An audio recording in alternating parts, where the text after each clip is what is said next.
And if any, and let me know now if you'd like me to cut out your responses or if at the end, and then I will do that. But just so I can catch things I'm saying and stuff. So thank you, thank you, thank you. I love that. And I hope that you don't feel berated. I want to support you. And so I'm speaking to that person that is still learning how to love herself, right? Yes, yes, I appreciate everything you tell me, Dory, because I know you, you're one of the sweetest, calmest people I know. So I appreciate everything you say. Thank you. Thank And you. I'm not always sweet and calm, right? And I have to constantly give self-compassion to myself, right? Because Yeah, it's so easy to get triggered, right? We have all this yeah, old stuff in our system that yeah, was planted there. yeah. So it's all of us. We're all going through this. And I love that I get to, that y'all are letting me do this, because by doing this, it holds me accountable to my own journey too. All right, let's hear about your self-compassion. My self-compassion, okay. My self-compassion, okay. Let's see here. That one I'm a little bit challenged on, because I mean, you know, I guess let's put it this way. You know, I didn't force myself, didn't, I don't know if this is self-compassion or not, but I didn't force myself to do things this Christmas that I didn't want to do. Like my husband wanted me to go somewhere with to his family's house, and I didn't go. And I felt that that was being self-compassionate to myself, because I wanted to stay home and rest, and I was afraid of getting sick, because you know the sickness is still going on. So I was like, you know what, I don't really feel comfortable going with all the big everybody there, and so I'm not going to go. So I felt like I was self-compassionate towards myself, because even though everybody would have thought, okay, she has to go, you know, or you're going to go, or you know, whatever, I chose not to go. I chose to care and about myself and think about myself and feel and forgive myself and be okay with saying no. I'm going to stay home and protect myself from getting sick, and I'm gonna rest, and I'm just gonna, you know, be at myself. So that's one of the things I did, you know, That's like wonderful. I kind of left myself off the hook to just do things that I didn't feel like doing, because I didn't feel comfortable doing and feel safe doing. And I just didn't do them. And I just didn't, you know, I just stayed home. And yeah, maybe, you know, maybe you could say, oh, she was bored at home. Yeah, maybe I wasn't doing a lot, but I felt safe, and I felt safe at home, and I felt okay with it, you know, and I was happy for him. I mean, I was kind of worried about him too, getting sick, but I was happy for him. But at the same time, I was okay with me just being home. So I was compassionate towards myself by not giving in to something I didn't want to do, and not being like feeling like I was a horrible person for not doing it. Is That that is, self-compassion? that's something to celebrate. You know that's something to celebrate, right? You feel it. Yeah, You yeah, I feel do. it. I That's feel good about it. wonderful. I That's feel good. Thank you, absolutely Tori. wonderful. Thank you, Tori. And I wonder, were you able to do the self-compassion blanket at all? And it's okay if you weren't. I'm just checking. Now, what is the self? Can you remind me what that was You were again? talking about wrapping yourself in it. Well, in just a blanket. I mean, I was wrapped up in some blankets. Yeah, no, that's okay. That's okay. It was like, yeah, like whatever, conscious, like I'm doing this right now. I'm giving it to myself. It didn't have to like be in any way or shape or form. Yeah, I mean, I feel like the fact that I was home, I was, you know, cuddled up. I was safe. I was warm. I felt secure, and I was, you know, I was feeling good about, like, you know, being here and being alone and being safe, and I was. Basically, wrapped yourself in your own environment. Yes, I was wrapped up in my own environment, and I was doing it for me, because that's what I wanted to do. And I wasn't going to let anybody make That's me feel wonderful. like I needed to do something else, because that was the right thing for me. In your own environment and your own choices. Yes, I love that. exactly. Yes. Lisa, are you willing to, as we move on, take a moment and do you have writing stuff? Yes. Okay, are you willing to write something down, maybe one thing about gratitude that we just talked about, and one thing about this? This is a way just to kind of help it stick, because we forget things so easily, right? Because we're doing so much. So it's really important that we take that time for reflection. That's what, like meditation or the things we do where we slow down, even coming here, it's a chance to be like, oh yes, oh yeah, oh yeah, oh yeah, and be reminded again and again. Hmm. So if you could take a moment and what part of what you just talked about would you like to hold on to? I'm going to move over to Exie, and is this Imelda? Yeah, I'm on. It won't let me on the computer, but I'm on my phone. Okay, welcome, Imelda. So I'm just gonna say to everyone, we had a COVID scare in our area. My best friend, she got COVID positive, and so I've been quarantining. And yesterday, I had a fever and aches and chills, and rested. And today I feel a little better, except for my throat. So it makes me wonder if I just kicked up so much dust that I caused a reaction when I was cleaning and decorating, or if it's that. We won't know for a few days, so we're just at the house, but I may need to, like, at different points, just rest my voice. So just so you know. All right, so what we're doing right now, Imelda, is we're checking in. And what we're checking in right now is two things. And let me know if you were here for these. One of them is gratitudes. And I'm going to check in with Exie. And the idea was to each morning write gratitudes, 10 of them, and then write because. So I'm grateful for, because this. And then you could take it a step further by reading it and saying thank you out loud if you like. And then for some people, I said, if you want to take it further at night, you can take something that you touch, and every night, remember what is the best thing that happened that day. So what that does is it makes you sift through all the good things to find the best of all these good things. And you start to realize that there's really a lot of good things that happen in our day that we just kind of forget. So that's another way to, like, go back to that remembering. The second thing was self-compassion, and the idea of taking a blanket and using it, or in the imagination, or just like in the feelings. And when you really need it, giving yourself that self-compassion instead of guilt or shame or berating or anything else. Giving ourselves gentleness and compassion when we need it the most. Okay, so Exie. Yes. Oh my God. Thank you so much for this practice. It has been, just blown my mind completely. I've had a lot of reflections. So with the practice, I've been doing it for 3 weeks.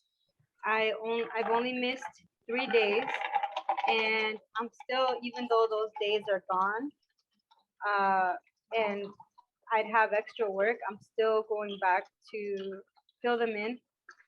Um, I've been able, so I'll second everything Lisa said about, really being grateful for things that, I'm usually not grateful for, and just opening up my mind to that. And I'll add that because I did it so many times, I'm like, oh my God, I can't be grateful for the same things again, or it's boring to be grateful for food again. So what else am I grateful for? So I did entries for uh, people I'm grateful for, 10 people I'm grateful for, and why.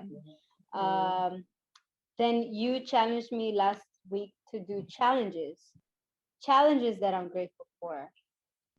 So that was another one. And I did 3 entries of those, and I started getting really angry. And I was like being really petty in my gratefulness.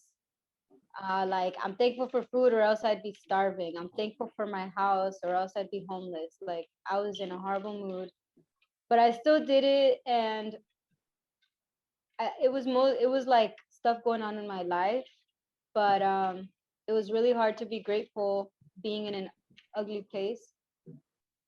And I don't know if y'all have encountered that, and I challenged myself. I'm like, even if I'm not in a good place, I'm gonna be grateful. But it didn't come out how it usually did. I wrote more for my challenges than I did for, people that I'm grateful for or things that I'm grateful for, which was really interesting because I didn't expect that. And I think for many reasons, right? Like, I wrote a lot for many reasons. Maybe it was I'm not grateful often for my challenges. You know, like I was grateful for anxiety, you know, because it gave me an opportunity to practice self-compassion by removing myself and breathing, things like that. And then I guess one more reflection would be um, how it made me feel inside, which was very loved, very happy. Like I felt myself smiling more throughout my day, looking forward to writing the things, because it's almost like, oh my god, what am I going to write about today? But maybe that's me being like a nerd about writing, because some people are like, I don't want to write 10 things, I'll tell you, because I'm like telling all my friends, oh my god, I'm doing this, do you want to write with me? And they're like, no, that's boring, I'll just tell you. So I really enjoyed the writing aspect because I really had to think about it and detail versus just like saying it. And how did I practice self-compassion this week? Oh my God. I usually come to my parents for 2 to 3 weeks. And just like Lisa, I was like, it's a lot to be there. It's so much. I mean, the house alone, you know, where you experience like sexual abuse and all kinds of violence, it's hard to come back to a place like that. And so I come here every year and sit in those same corners like, I'm okay, I'm okay, I'm okay, I'm okay. So instead of 3 weeks, I did it for 8 days, which is huge for me. And I still lied about why, but it was okay. And then I also practiced self-compassion. Well, by first not feeling guilty that I did that, and then also there was a second and third, there was like a third party. We had parties like back to back 3 days in a row. And I was so exhausted seeing my mother serving everyone. And there's a lot of machismo in my family and in this space. And so it was really difficult to watch. And everyone was being loud, and I was just really overly stimulated. And being around Joy and Amina, I'm like, oh my God, I am totally sensitive to overstimulation. And that's okay. So I left and I went upstairs, and I would never do this because I've been raised in a culture where women are servile and we're supposed to host and we don't just leave on our guests. I was like, I'm gonna go crazy if I don't go. So I went. It was like 8:30, and I didn't feel bad. And I just went up there and I was breathing. I did yoga, and then I stayed there. I never went back to the party. So I was really proud of myself. Nobody shamed me, which was a miracle. And yeah, that's how it was. Thank you. It's awesome. You guys, that's a lot. That's a lot of like walking in your own choices and your own power. And that's a lot of being the parent that you didn't have. Taking care of yourself and honoring what you see, what you saw way before you got like, you know, way before any meltdown or breakdown or, you know, anything else, right? You're like that parent that notices that their kid is ready for a nap and gently takes them to go do what they need to do, and is not worried about what anyone else thinks about that. That's super huge. And I'm really proud of y'all. Exie, so I think you told us all about how it helped you feel. If there's anything you want to write down about what you just said, because sometimes when we share, new things come up in different ways, we make new connections. So if there's anything you want to write down that you want to hold on to, feel free to do that at this time. And Imelda, how are you doing? I'm okay. I did not practice self-compassion, so I must not have been here for that. So I'll have to look at that. But I did practice the gratitude. I went down to a simple, like when I get up in the morning, so that I don't use these particular gratitudes like, Lord, thank you for the breath that you breathed into me today. I say that. Thank you for my home. Thank you for the clothes on my back, the shoes on my feet, and the food on my table. I say those when I get up, so they're not part of the 10 gratitude, so that I can really dig deeper. Dig deeper. Yeah, so I did that. But my family came, and it's really my family, I think it was, I'm not sure it was talking last, but because she's chismosos and it was bad. My family is so, lots of drama. It's very difficult to be around my dad. He's very verbally abusive. He was physically abusive growing up. And he expects you to serve him no matter, from the moment you get up. He wants you to know and anticipate when he needs a glass of water or a new cup of coffee, and he'll wait 2-3 hours just to tell you you're not a good hostess because you didn't ask him, to refresh the cup of coffee or whatever. So even though we've had the conversation, Dad, you just need to say so. They just went back home, and so I'm kind of grateful they're gone. But I was grateful that I was able to prepare for their coming. I started in from last week talking about gratitude. I even wrote down as simple as, hey, I got to pull weeds for an hour today. It allowed me to slow down and pull away from everybody. I'm looking at my notes, just some of the things that I wrote. So, I went down to that level of gratitude. I know that seems kind of funny. I said purchase groceries for the family visit.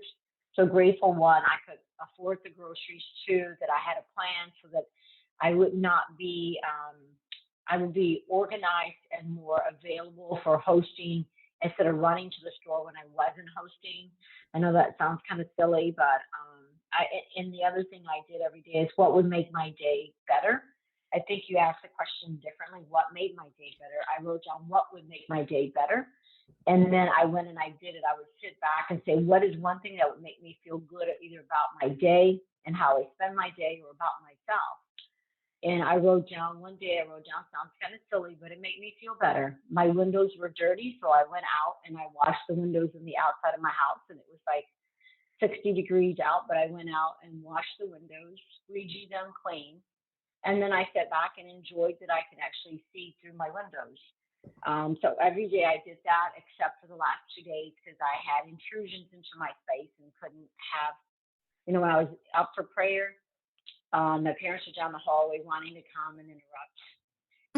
And if I get up at 3 a.m. to pray so that I can be by myself for 4, they want to be with me. And so, but then that's when all the waiting on them comes upon, where I just wait on them. And we actually celebrated Christmas today because that's when I could get my brother didn't show up, when my little sister didn't show up because she had a really traumatic time with my mom and dad. But earlier in the week, unfortunately, and this would have been our first Christmas together in 34 years. So I was missing 2 siblings. But it was, I got to talk to them too. That there's a lot of brokenness in my family. I didn't realize how bad it was. So I actually spent the days that I didn't get to do gratitude, the 2 days that I didn't get to do gratitude, I spent it in total prayer, anointing the house, anointing myself for the journey.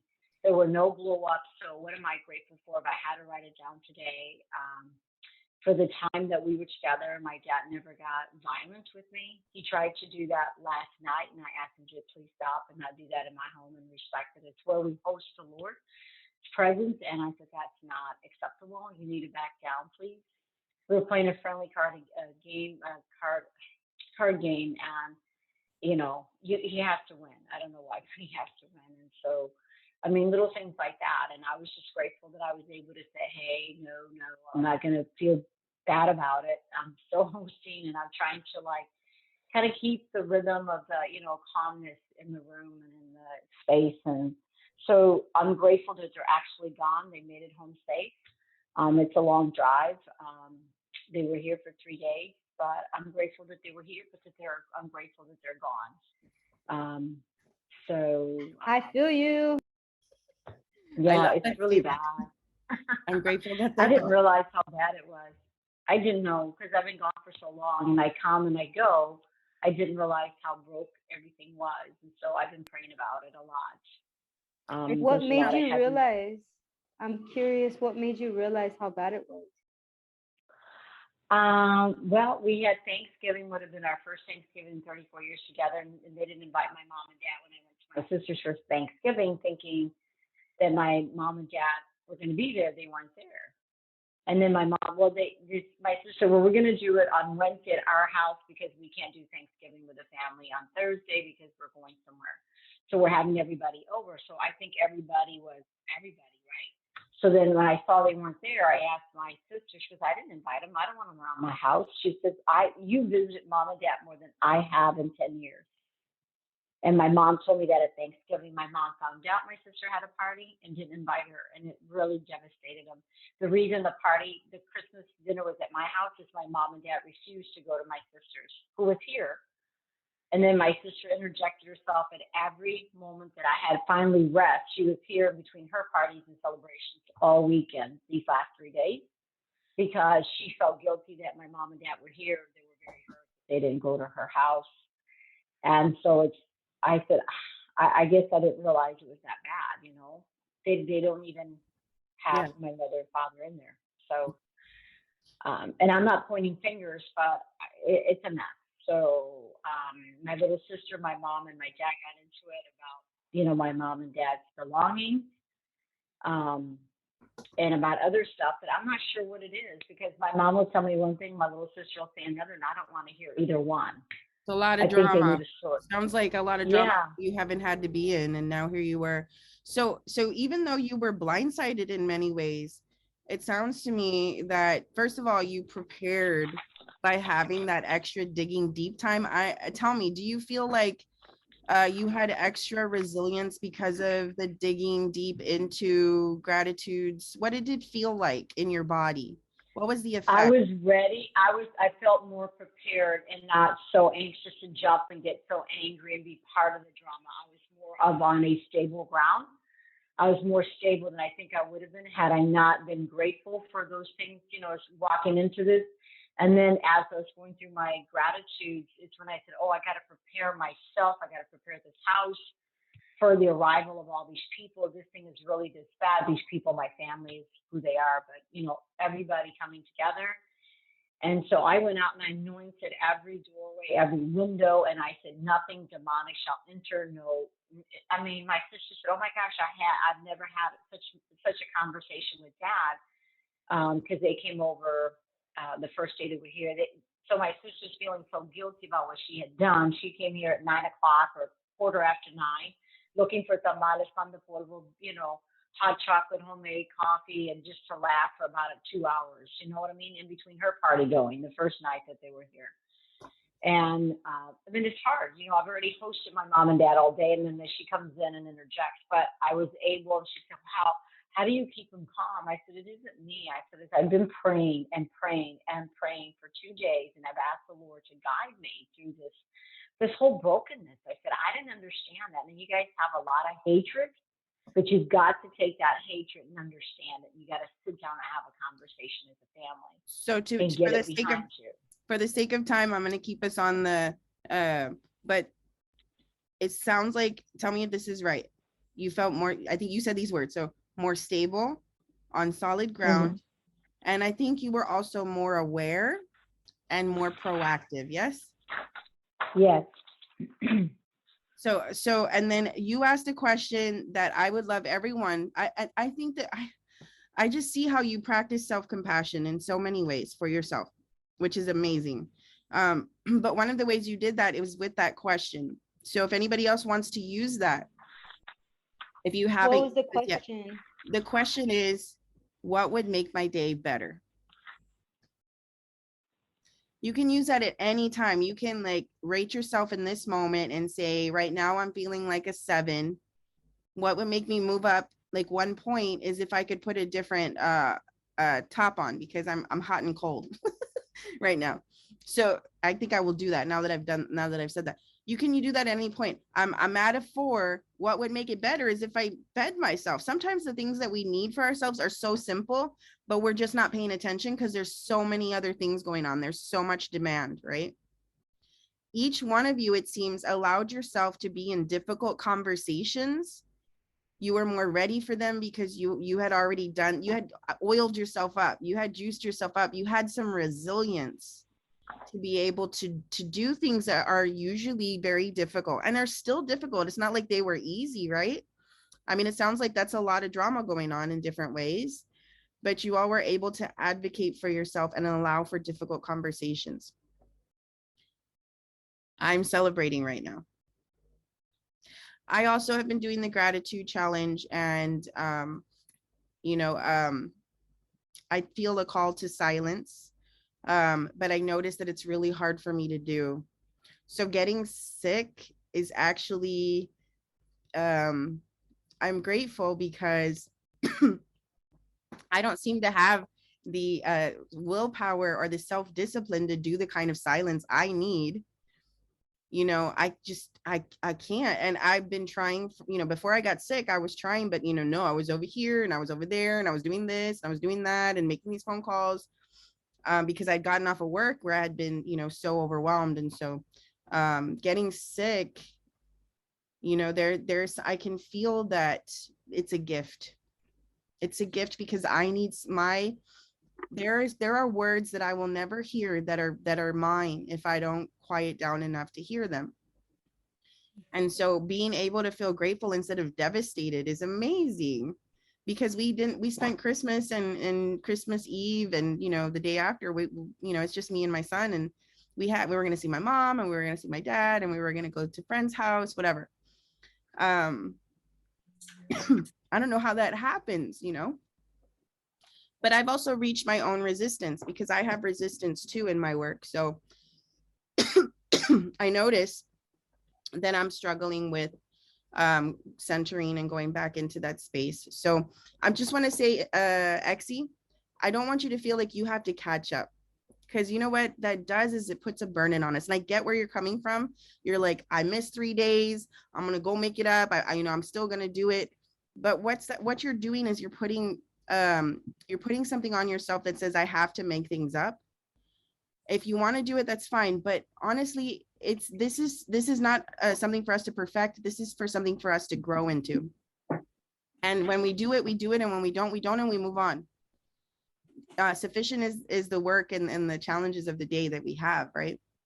So I want to encourage you to celebrate, please. And Imelda, if there's anything you want to write down from what you've shared, what you've shared is absolutely over the top amazing.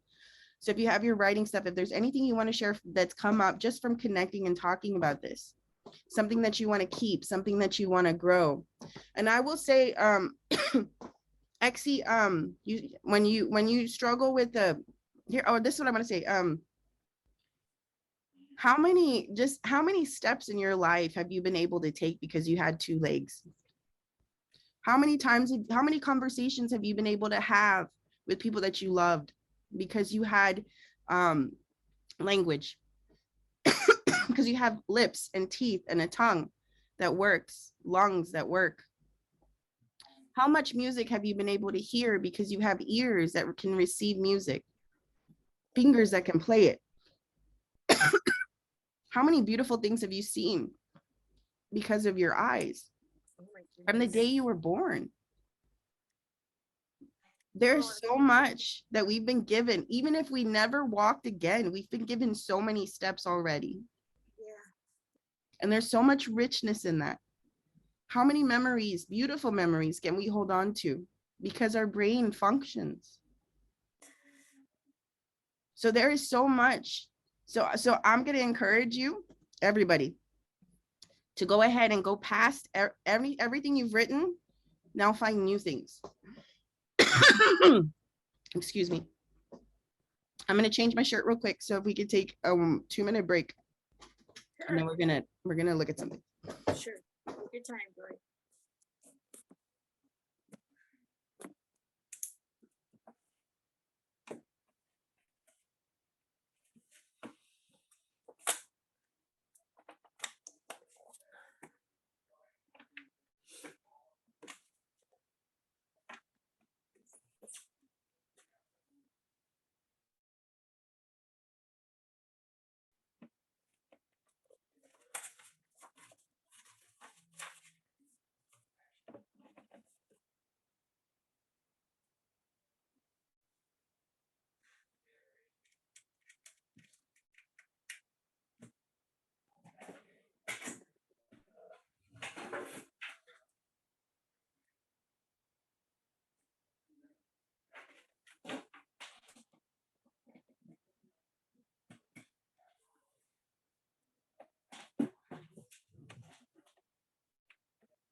Ooh.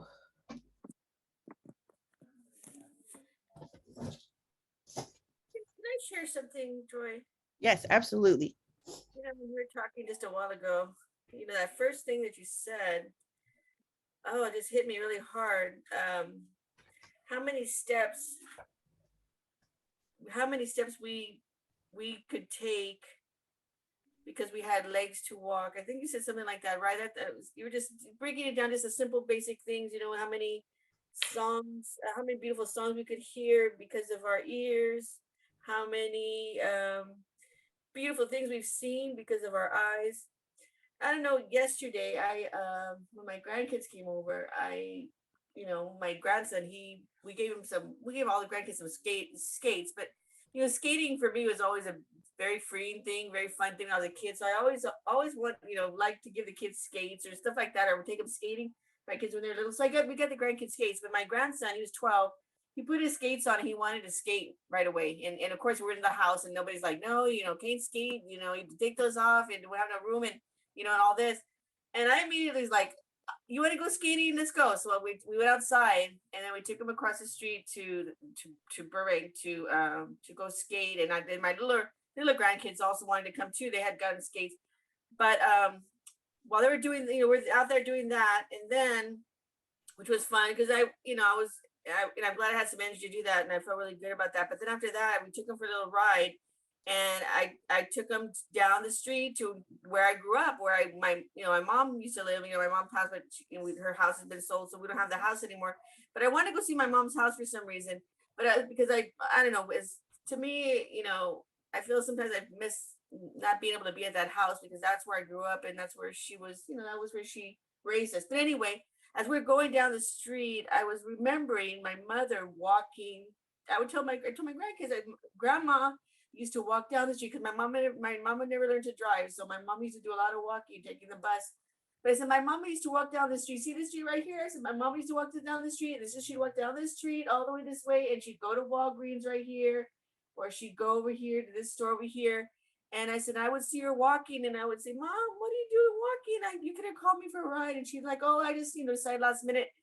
But when you were talking about how many steps, we could walk or whatever, how many steps our feet could take us or whatever. I just thought about my mom.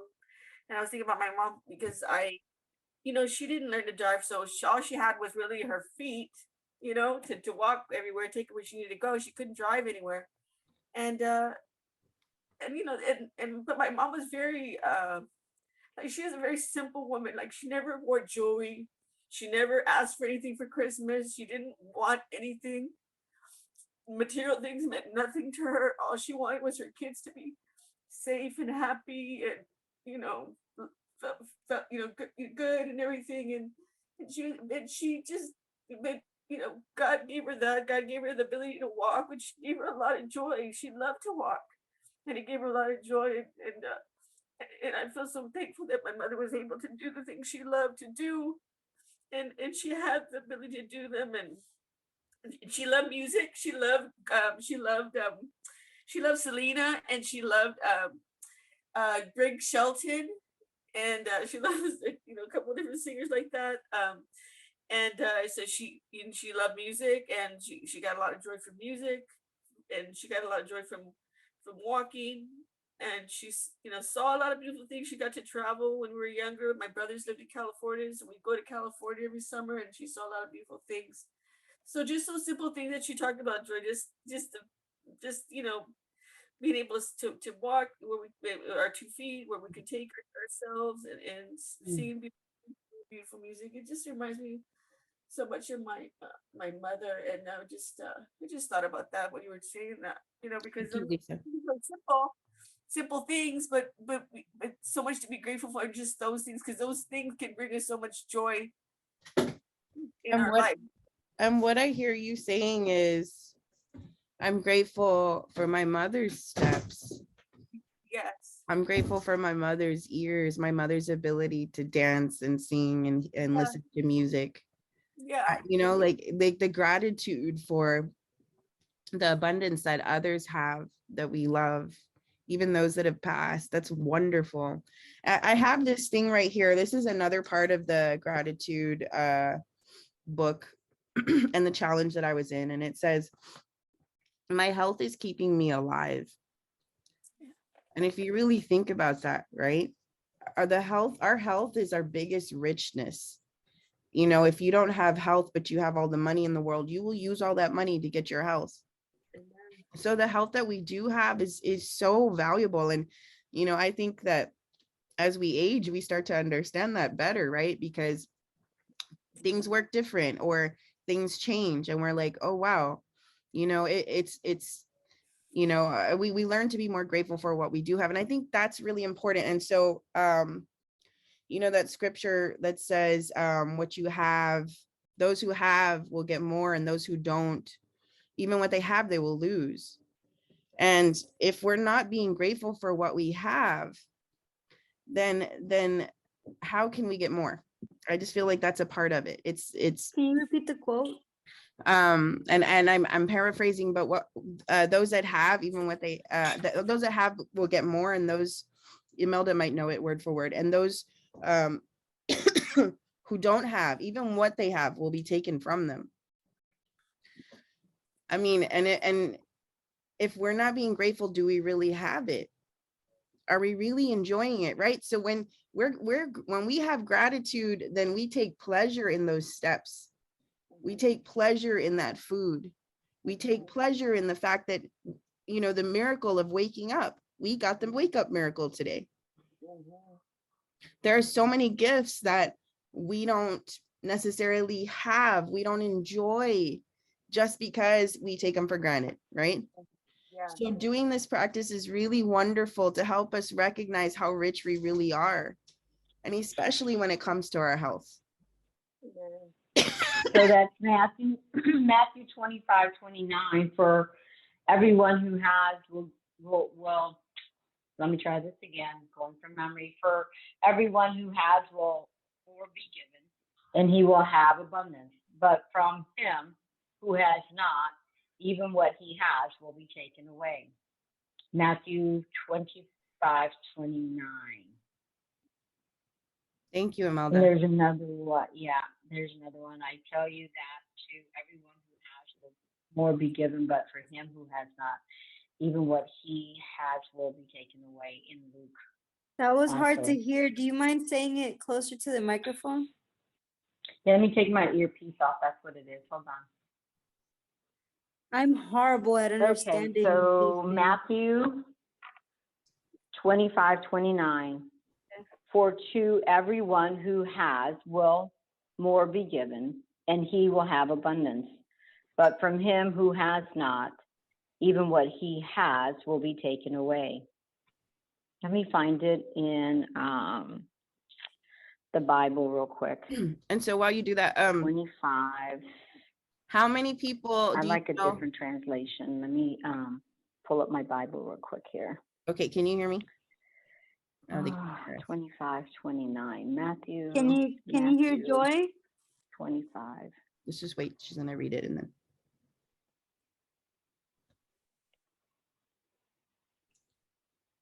How many people we know who complain about what they don't have? Oh, I didn't have it on speaker. There you guys.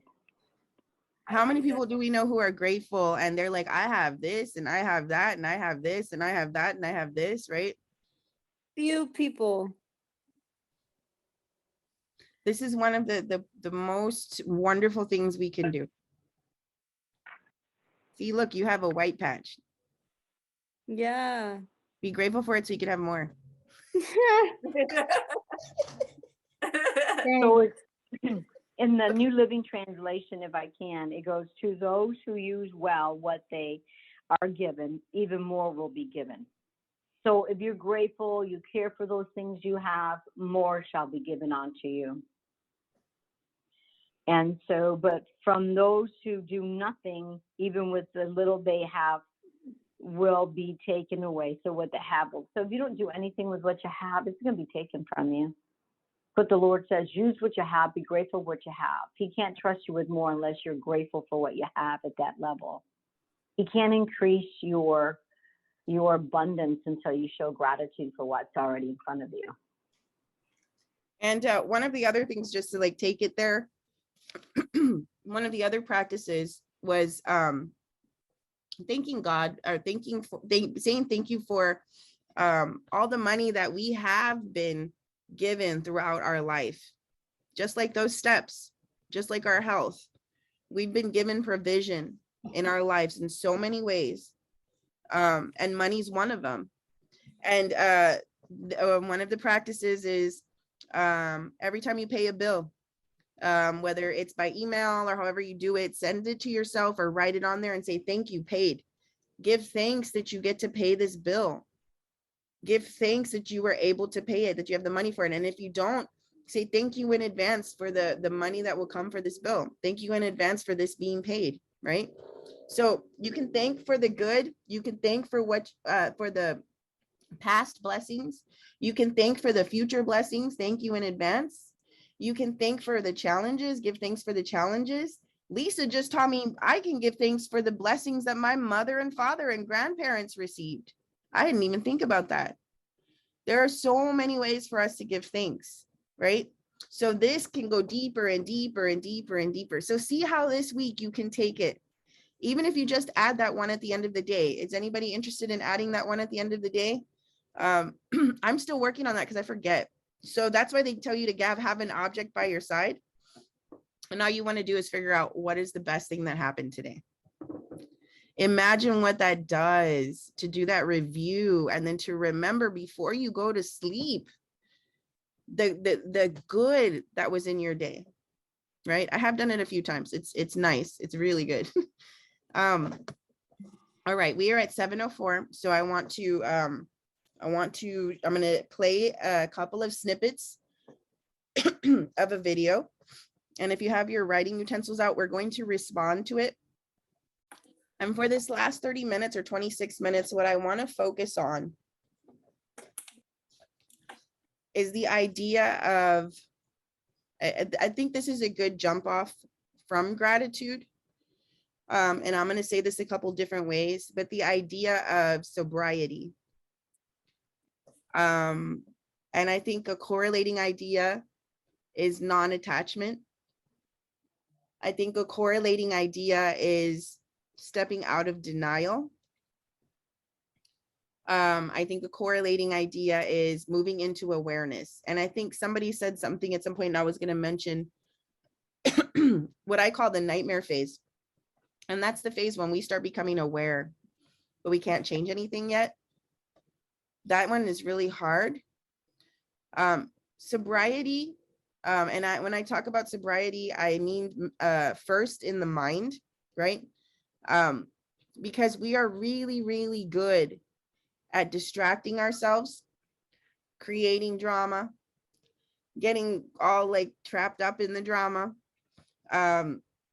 thinking that like whatever our thoughts are, that's real, right? So if it's worry, if it's fear, if it's self-worth, if it's hurt, wounds, anger, unforgiveness, right? There's so many things. And we're all in this position where there are things that we are still in denial about. So again, there's no need for guilt, there's no need for shame. But we want to move out of denial, right? And so part of that is recognizing what's truth. Part of that is practicing truth, practicing being honest, right? And that's what I hope we're doing here. You feel that we're doing here in these rooms. We're sharing, I did well, I didn't do well, I don't understand this, I don't like it, this was hard. And we're understanding that this is all information, nothing to beat ourselves up about, right? So we're practicing the safety of being honest and open with people who are safe in community. So sobriety. I was watching this video today. One of the biggest things that I mentioned is really hard for me right now is to go into silence. There is a lot of truth in there for me. And I'm scared. I'm scared of it. I'm uncomfortable with it. I'm distracting myself. I'm telling myself I have things to do. There's so many things that I can do to keep myself from actually going where I need to go. So one of the things I want us to think about or just like consider is the idea of distractions, all the ways that we distract ourselves. And I'm going to ask this question, and actually let's spend a minute with it. If you can write. what are the things, or what are the times, or do you find yourself sometimes being pulled in many different directions at the same time? And maybe it's you doing it or you responding to other people who are wanting you to do it. But are there times when you find yourself running in many directions or moving in many directions or handling many different types of things all at the same time? So we're going to write about that for 3 minutes. When is that? What is it? What does it feel like? Whatever comes out for these 3 minutes. Okay. I'm going to set a timer.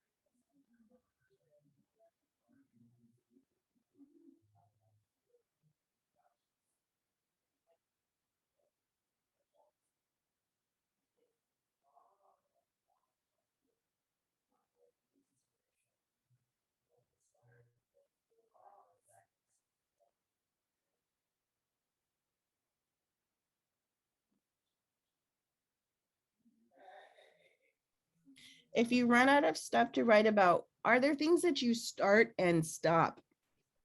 You start them and then you stop them. It's like a constant start stop.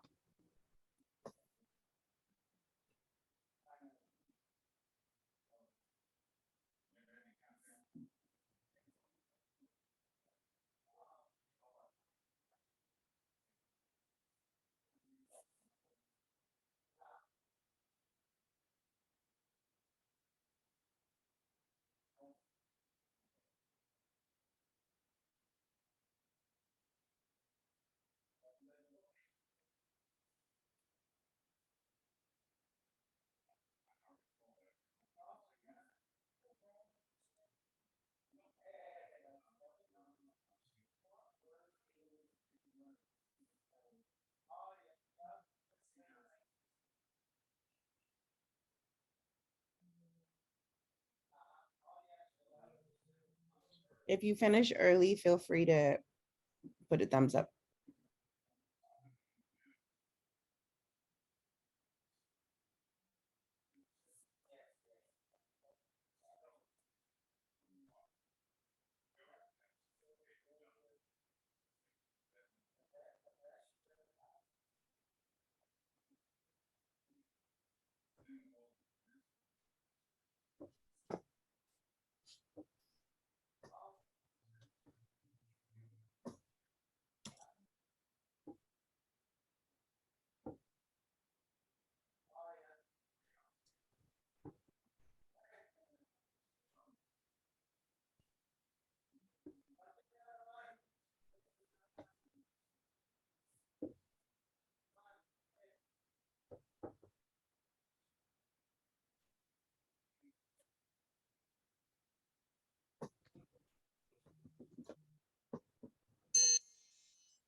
You can finish up your final thought.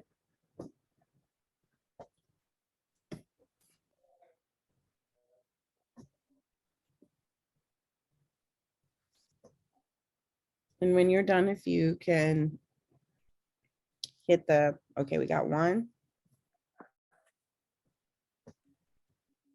I'm done. I can't hit a button or anything Okay. because I'm just on. Okay, a follow-up question. What are things that you've wanted to do for years?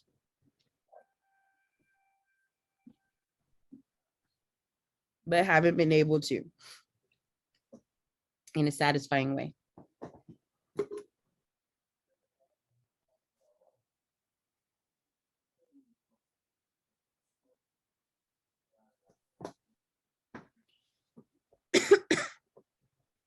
One minute.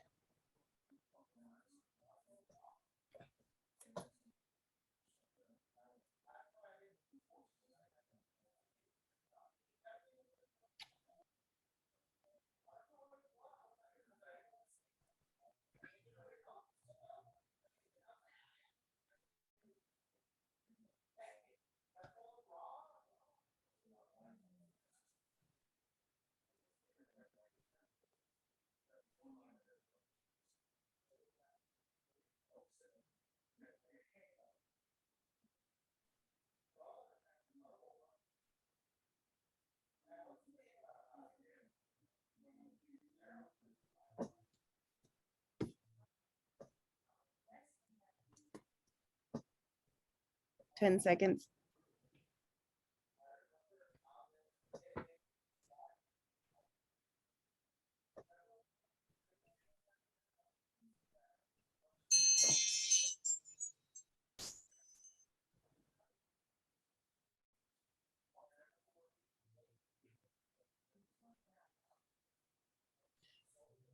Is there anything that you wrote down on this last question that you forgot about until you wrote it down?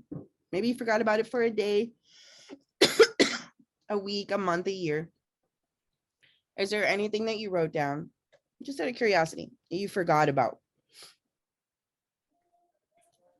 Lexi says yes. Lisa? Yeah, I mean, I knew, I always have it inside that that's something I want to do, but I didn't really haven't actually thought about it, but so I guess I could say yes. Okay. All righty. I see where you're coming from. Thank you. Imelda? No. Awesome. Okay.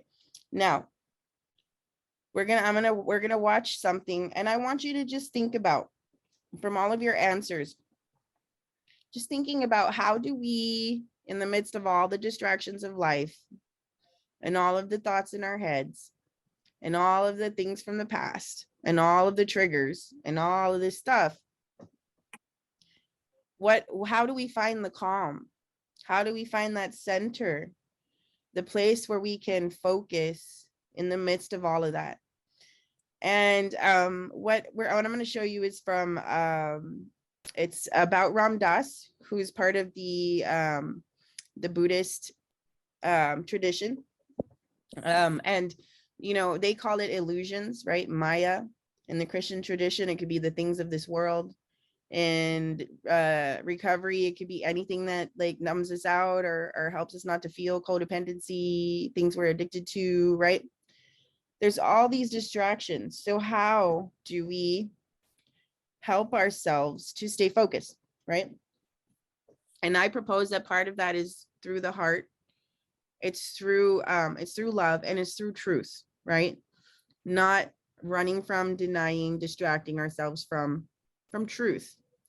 So I'm going to read, I want to show a few clips. Okay, here we go.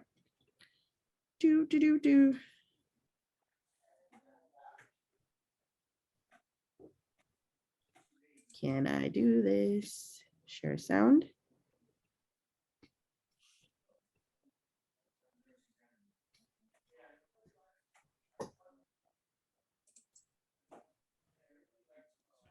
Okay, so let's look at this example. And he says, let's take love relationships. That's a good one. I like this. That's a good one. You fall in love with someone. That person awakens in you or allows you to touch the place in you where you are love. So you say, I am in love. And because that person did it for you, you say, I am in love. Let me see how to get the images. 1 second. With you. Let me refresh. Oh, there we go.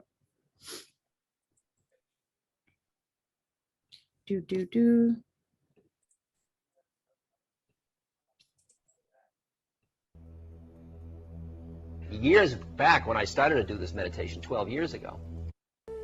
It might be, and because that person did it for it might be because I'm sharing the screen and YouTube knows, because this is a premium thing. That's okay. We can hear it. And Okay. it's awesome. All right. you, you say, I am in love with you. So you say to your connection, let's build a nest. And where will you be next Tuesday? And for the rest of every Tuesday from here on out, and where were you last night? And who are you thinking about now? And you get terribly frightened that you're going to lose your connection, because if you lose your connection, you won't feel that feeling any longer, which you're very hooked on. You begin to open to that place in yourself where you are love, which is the same as the one that's called awareness. It's the same thing. It's a feeling where you are one with the universe and you're liquid and flowing with everything around you. Now you are experiencing in love. And then after a while you say, well, I'm going down to the store to get some tofu and veggie burgers. See? And you're at the checkout counter, you're still in love. You see, you're in this place, because you're resting in it now, and you look into the eyes of the checkout person, and there it is again. Problem. Well, now what are you going to do? Are you going to look at anybody else? It's going to get complicated. You better start wearing glasses with mirrors facing inward, because you're going to start a commune. I mean, what you're going to do sooner or later is you're going to have to let go of the model of deprivation that you've been functioning under, because as you start to rest in this other space of your being, you're going to find this peculiar feeling that you're going to start to be in love with everybody. And you obviously can't collect them all. And you get to the point where you can walk down the street and look at somebody and love them like you've never loved anybody before, and you don't have to do a thing about it. At first you can't believe it, you see, and you just want to save them in case you want them later, so you say, like, who are you? My name's Dick. Hi, let's have dinner. Well, gee, oh God, I hate to leave you, but Then later you just go and you go down the street and you go, hi, or ooh, or oh, do you feel what I feel? And then after a while you just walk down the street and you look at your lovers and you don't have to do anything about it because you're not going to run out. I just know in the landscape of looking at someone, the topography, the bit that I notice is the unloved bit. Alrighty, so in your Oh, notebook, interesting. yeah, in your notebooks, we're going to start with this question because I have a couple I want to share with you. So we're going to go kind of quick. How many times have you looked outside yourself in the natural world or conceptual world for the answers or the vitality, the life energy that you seek? Can you repeat it like twice more? That's a Yes. great question. Oh my God. How many times, and you can give examples or whatever comes up, how many times, you don't have to like actually count, but how many times have you looked outside yourself, or maybe we should say, have you ever, in the natural world or conceptual world for the answers or the vitality that you seek? And how reliable has that been?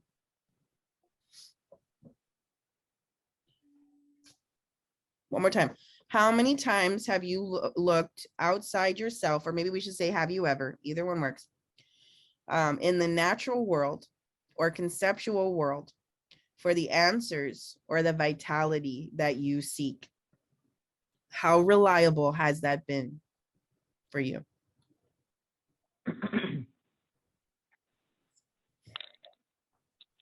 So you're asking us to answer now?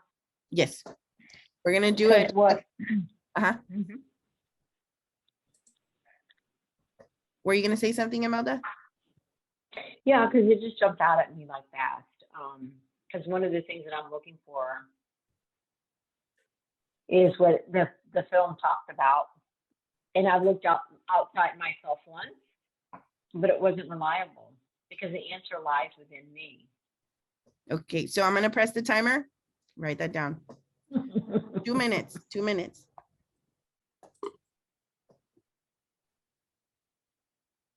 Oh, I think we lost her.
Am I back in?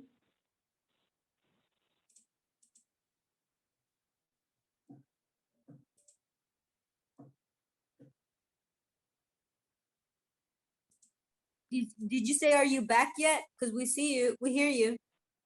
Okay. I got knocked out. Sorry.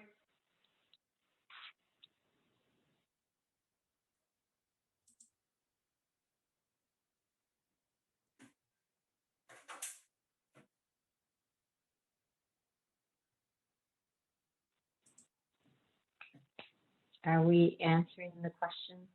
Yes, on paper. Yeah. Okay. Okay. So, I'm gonna show you the next clip. You have time to write until I get it going, and it'll take me about 30 seconds.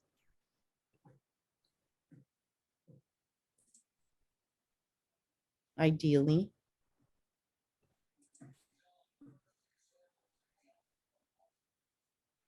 All right, so in this part, he talks about being high, and I really think this is really important. And when he says high, he's speaking about level, right? So sometimes our distraction can come when we're feeling good or we've got something, like kind of like what we were saying a minute ago about the being in love or finding that vitality in something else or someone else. And we can become addicted to trying to find that high through other people, other things, the natural world or the conceptual world. Okay. So this is the next.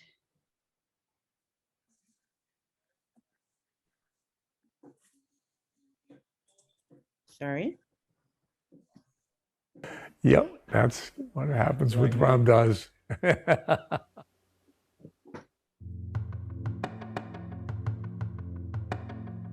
It slowly has been dawning on me over the past 8-10 years that the game wasn't to be high, the game was to be free.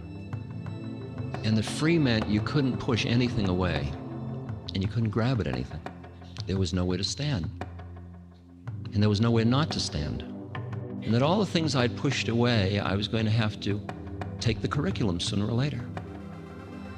That turned around the direction of my life a lot. It's interesting, when you want to get high, suffering is a real drag, and you want to avoid suffering as hard as you can. When you want to be free, you begin to hear the teachings of the Buddha about the cause of suffering being the clinging of the mind. And when something creates suffering in you, you don't go asking for it unless you're really advanced, I guess, but when the suffering comes down the pike, you don't turn away from it, because you know that the only reason you're suffering is it's telling you something about the clinging of your own mind. And it's being offered to you as a gift.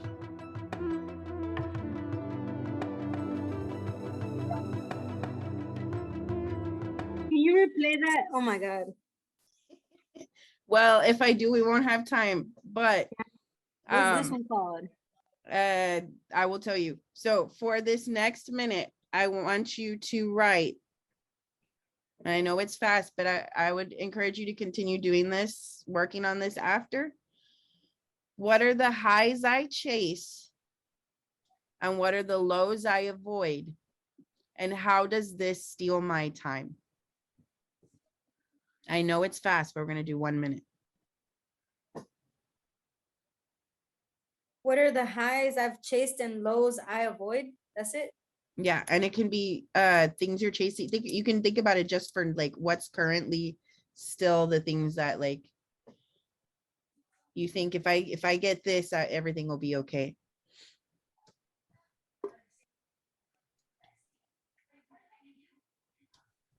What are the highs I'm chasing is also a really good question.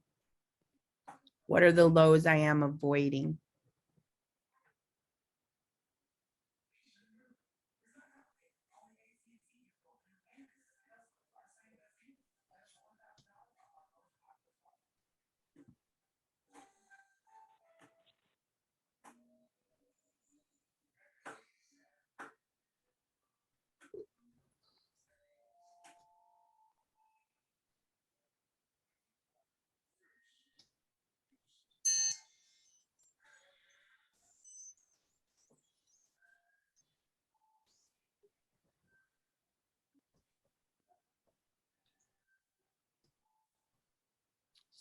So what we can do is I can play the last one.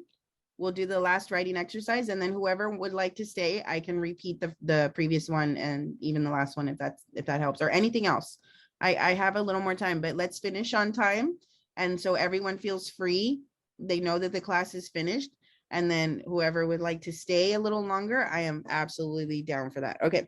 So this last piece, 42. Okay.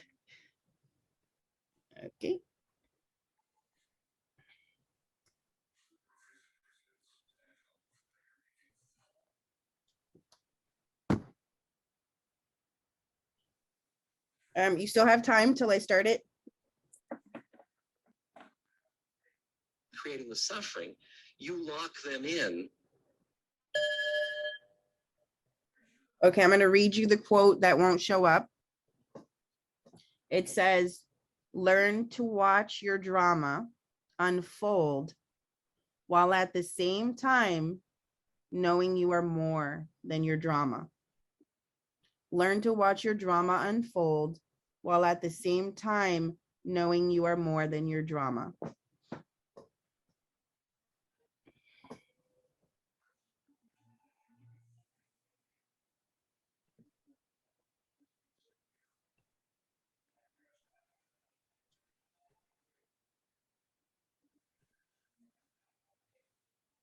Sorry. Okay, I'm gonna start a little sooner. Oh, perfect.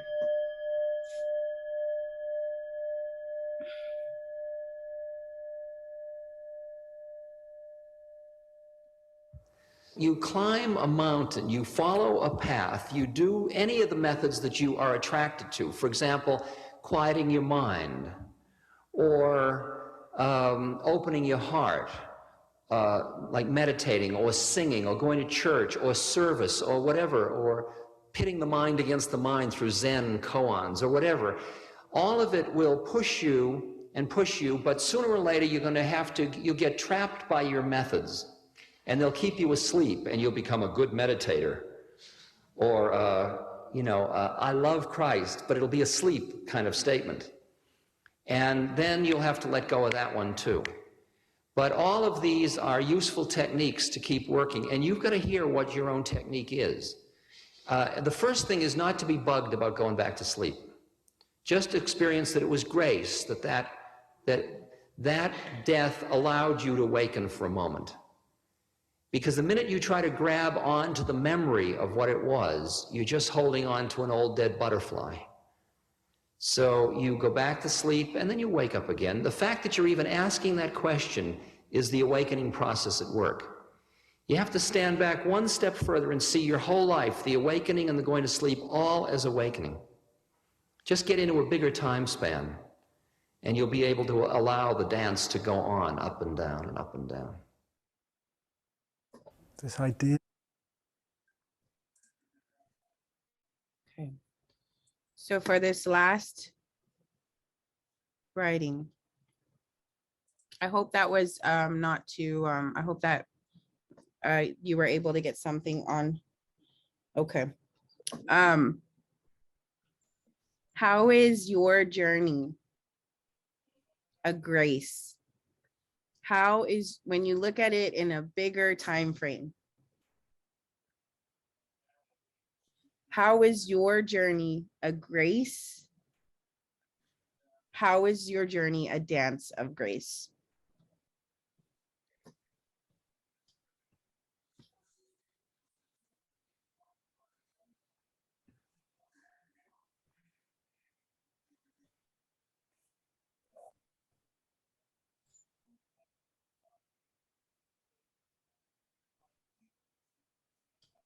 And I think this is a good place to think about gratitude again.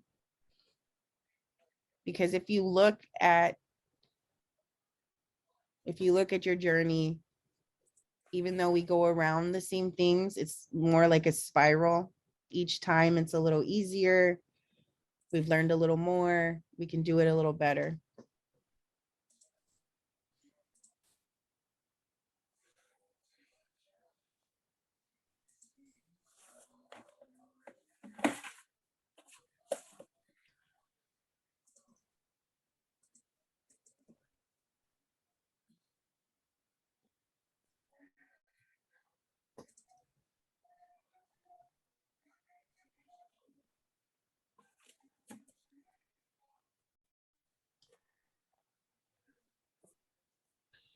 And as this minute ends, what is the truth? What is the truth that is alive in your heart today?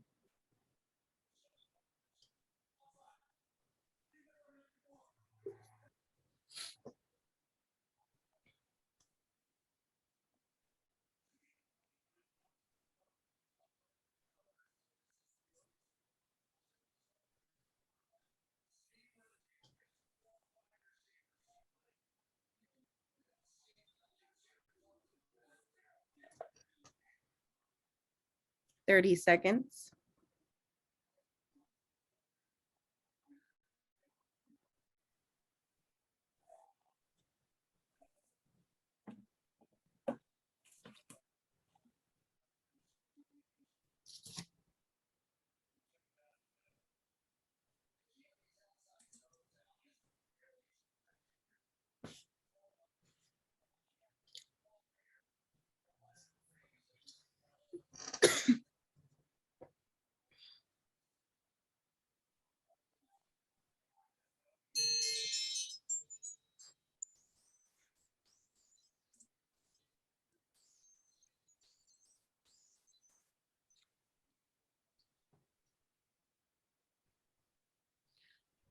So it is 7:36, 6 or 5, and I want to honor everyone's time.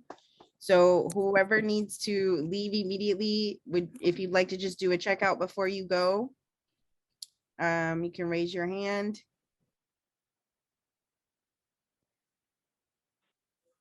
I'm gonna be stepping out because I've got to get to my sister's, but Okay. Imelda, I would love Okay. to talk to you more about what came up today. So we can do that sometime this week. I'd love to connect and catch up with you now that I'm feeling a little better. So let's Okay. do that. Do you want to say anything Okay. before you go? Any last words? No, just grateful that I had the opportunity to connect with you guys today and just all the sharing. I'm really grateful for just the fact that you're here to listen and just stay in a space of, receiving and accepting who I am and who we are in each other. And so I'm just grateful for that. It really, really fills my heart up. It gets me going from it gets me just kind of just realigned every time I come in here. So grateful for that opportunity. Thank you, Imelda. And I'm so grateful that you've taken the time for yourself. Have a great evening. I will see you soon. Okay. Love Take you. care, everybody. Talk soon. Love you guys. Bye-bye. Okay, Lisa. Hey, Joy. I just wanted to say I was thankful that I was able to be here today. I was, I guess I kind of was feeling not like opening up and not like sharing. I was kind of feeling a little bit introverted, which I usually can become very introverted a lot of times. But I really, once I get myself going, I tend to open up. It just takes me a while. I have that fear, like, oh my God, what am I going to say? What am I going to? I'm not going to fit in. I'm not going to say the right things. It always plays in my mind before I, join a lot of things sometimes. And but anyway, so I just glad that I was able to push through that, and then I was able to come in and I was able to speak about things that I've been thinking about, feeling and seeing and experiencing, and thank you for challenging me with these questions, because I would love to be able to answer these good questions, because they are very good questions, and I know that just by exploring these thoughts and these feelings is going to be helpful to me in getting to know a little bit more who I am, and being able to just be able to deal with things, not taking things so being worried so much about different things, but maybe just if I can understand myself a little bit better, maybe I'll be able to handle things a little bit better. So I just want to thank you for the class, and I appreciate everybody opening up and sharing too. It's very nice to hear everybody talking and accepting, giving me acceptance into your class and hearing me out. And Lisa, thank you for taking the courage and for allowing us to support you, because that Thank also takes courage. So thank you so much for coming. I'm so glad you were here tonight. And I hope Thank you you have a so good week. And we'll see you next Sunday. And if you need Yes. anything during the week, I'm here. Yeah, thank you so much. Bye-bye, everyone. Bye. Bye. All right, Exie, would you like to hear the thing one more time? Or do you need to go? Do you want to just check out? I don't want to keep you too long. I I don't mind. mean, It's up to you. if I could, I would be here 4 hours. Do you want to hear it one more time? I would love to. If you know what I wanted. I wanted to ask you for the names of the videos because I want to So sit. it's all one, and Okay. you'd have to rent it or buy it. So I bought it. Becoming Nobody. Yes. How'd you know? I saw the first video, the first name, Okay. but the other ones I couldn't see the name. It's all Becoming Nobody. It's all about Ram Dass. Ram. Ram Dass. So RAM and then DASS. Okay. Becoming Nobody. It's really good. Yes. Maybe me and Amina will like go halvesies on it and like watch it and study it. I decided to go ahead and buy it because I knew that I'm going to want to go back to it and that 48 hours isn't going to be enough. So Yeah. it was 13 for the whole, and I'm already Yeah. really happy. Wow. Yeah, no, this was like golden, everything that it said. And I mean, just even before you even started, I guess I just wanted to share like sobriety. It